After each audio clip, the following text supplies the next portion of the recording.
Hello guys, આજે આપણે બનાવશું ખૂબ જ દશેરાના ફેમસ એવા ફાફડા અને સંભારો બનાવશું. તમે જોઈ શકો છો. પહેલાં આપણે સંભારાની પ્રોસેસ બતાવશું.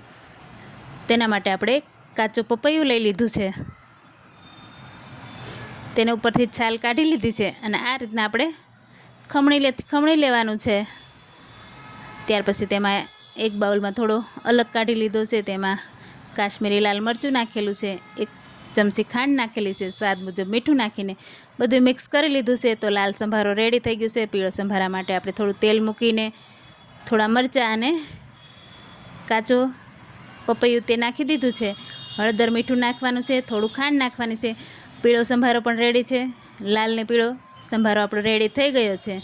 તમે જોઈ શકો છો, આપણે બજારે મળે ફાફડા જોડે સંભારો તે જ ટેસ્ટ છે અને તેવો જ દેખાવમાં પણ તેવો જ છે. રેડી થઈ ગયા છે સંભારા બે. હવે આપણે ફાફડાની પ્રોસેસ બતાવશું. તેના માટે આપણે એક કાથરોટમાં લોટ લેવાનો છે. તો મેં 400 ગ્રામ જેટલો લોટ લીધો છે. તે બધો સાળી લેવાનો છે સારી રીતે, કોઈ લમ્સ ન રહે એ રીતના. પોણી ચમચી જેટલો આપણે પાપડનો સોડા ખાર આવે છે તે એડ કરેલો છે. 1 ચમચી અજમો નાખેલો છે. તે હાથેથી મસળીને આ રીતના આપણે ક્રશ કરી લેશું ને લોટમાં ઉમેરશું. 5 ચમચી જેટલી હિંગ નાખેલી છે. સ્વાદ મુજબ મીઠું એડ કરેલું છે. 2 મોટા ચમચા તેલના નાખવાના છે. આ રીતના બધું સારી રીતે મિક્સ કરી લેશું. જેમ કે આપણે મોણ દેતા હોય એ રીતના હાથેથી બધું સારી રીતે મિક્સ કરી લેશું. થોડું એવું પાણી નાખીને આપણે થોડું પાણી નાખતા જઈશું ને લોટ બાંધતા જઈશું. આ રીતના સારી રીતે મસળી લેશું લોટને. તમે પહેલી વાર બનાવતા હશો તો પણ ફાફડા ખૂબ સરસ થશે. આમાં કોઈ બહુ મેજરમેન્ટનું ફિક્સ જરૂર નથી, પણ ધ્યાન થોડુંક રાખીને બનાવશો એટલે બજાર જેવા જ ફાફડા આપણે ઘેરે રેડી કરી શકીએ છીએ.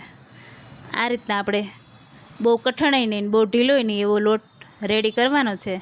તો અત્યારે આપણા હાથે ચોટે છે, લોટ બંધાઈ ગયો છે, છતાંય થોડો તેલવાળો કરીને થોડો રેસ્ટ આપશું. 5-10 મિનિટ આપણે રહેવા દેશું એટલે સરસ એવો સેટ થઈ જશે લોટ આપણો. ચોટ તો બંધ થઈ જશે હાથે. થોડીવાર આ રીતના ઢાંકીને રહેવા દેશું. ત્યાં સુધી આપણે તેલ મૂકી દઈશું ગરમ થવા એક સાઈડ. તેમાંથી એક લોયો લીધું છે, તેને આપણે પાટિયા ઉપર ઘસી લઈશું સારી રીતે. આપણે હથેળીનો વચ્ચેનો ભાગ હોય તે ઘસવાનો છે એટલે એકદમ પતલો એવો ફાફડા આપણા રેડી થઈ જશે. આ રીતના ચક્કુથી ઉપાડી લઈશું. તમે જોઈ શકો છો, આપણે થોડું લોયું નાનું હતું એટલે ફાફડા નાના થયા છે. જેમ તમે મોટું લોયું મૂકો એમ તમારા ફાફડા મોટા રેડી થાય છે. તમે જોઈ શકો છો. આ રીતના આપણે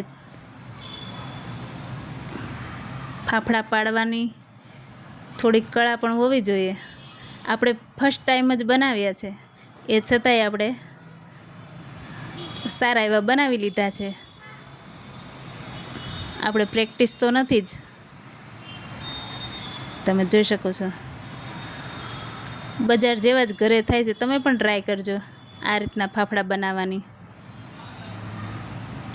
અનહેલ્ધી બજારના ખાવા કરતાં ઘરે બનાવીને ખાવા સારા. આ રીતના તમે બધાય રેડી કરી શકો છો.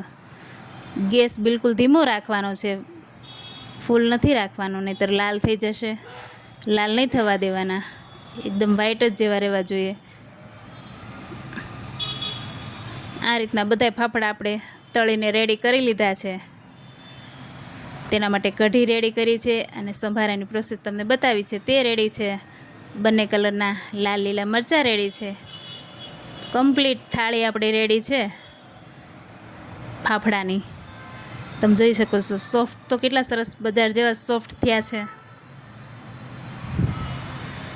તમે તોડીને બતાવું છું, ટેસ્ટ કરીને પણ બતાવું છું.